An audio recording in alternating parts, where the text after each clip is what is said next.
Hello, hello, hello! Welcome to Ginger's Kitchen! Magluluto tayo ngayon ng pansit. Pansit Bihon. Ang ingredients, meron tayong parsley, sibuyas, coriander, green beans, meron din tayong carrots, cabbage, pork, and garlic. Pwede rin kayo magdagdag ng iba pang ingredients, kagaya ng minsan naglalagay ng fishball, or kikiam, ganon. O kaya even the Chinese, like Chinese chorizo, pwede nyo rin lagay. Okay. Makainit lang tayo we just gonna heat the pan up with the cooking oil. And then once it's hot, we can put our pork. We're just gonna saute the pork.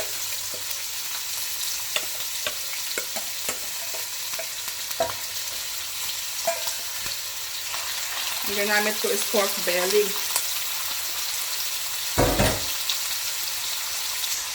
Yan, lutuin lang natin siya ng konti. Hanggang sa lightly brown siya. Yan. Yung iba, pinapakuluan nila yung baboy muna bago igisa. Pero, shortcut tayo. Kung malambot naman na yung pork nyo, okay na. Diretsong fry. Then, tapos nito, after this, we're gonna put the onion. Yan. So, we can put our onion now. We're just gonna cook this until it's translucent. Then we'll put the garlic.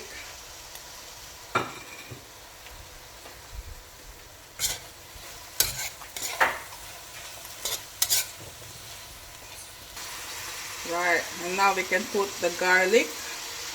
Remember, I used the minced garlic already. Much more cheaper and economical.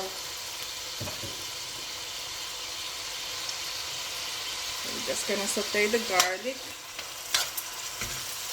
Can you smell it? Nice.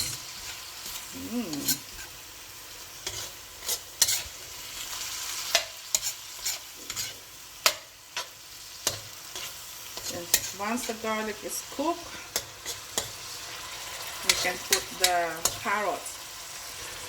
So we're putting the carrots first because it's a root crop, and root crops are normally hard vegetables, so you want them to cook first so that they will be softened para medyo malambot-lambot siya. Ganon. Ganon! Ayan. So I'm just gonna mix this just a few minutes, not to overcook it though. And don't forget to watch or follow, like and share and subscribe to Ginger's Kitchen on YouTube, and we also have a Facebook page. Yeah. Alright, okay. So we can put our green beans now. I'm just gonna stir it up as well.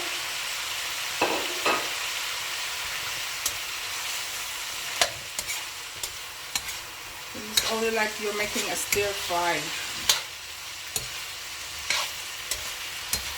Remember not to overcook the vegetables.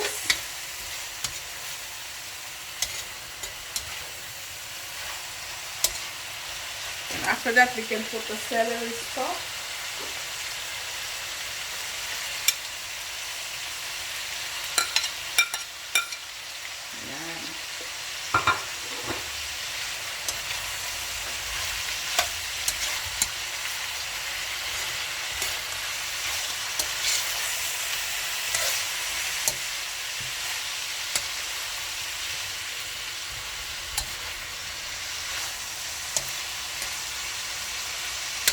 And then at this stage, you can put some salt and pepper. And then we'll just stir it I remember, if you're gonna boil your pork first, you can use the pork broth for the sauce or for the sabaw. Okay? But since we don't have the pork broth, you can just put some water. Right.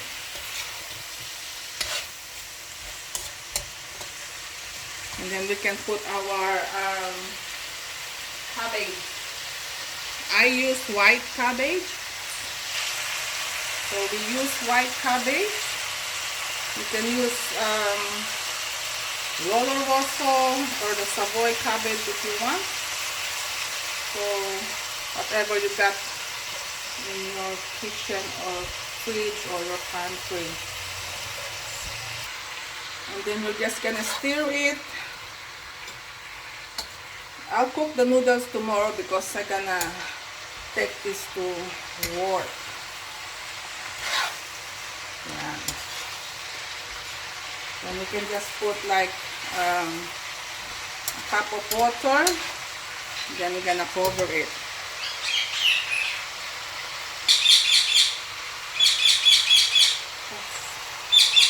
Right. For the noodles, this is the brand that I normally use because it's quite good brand. You just have to soak it first for a few minutes, and then the normal process of cooking bihon. So yan guys, so I just mix in the leaves of the celery and some parsley leaves, and that's it. The vegetable is already almost cooked. Just gonna let it simmer for a few more minutes, and then that's it. Remember, I don't overcook my vegetables. I like it a bit of crunch in it. Okay, so see you guys. Remember, don't forget to watch, subscribe, like, follow my YouTube channel, Ginger's Kitchen, and also on Facebook, Ginger's Kitchen. Thank you. God bless. Bye.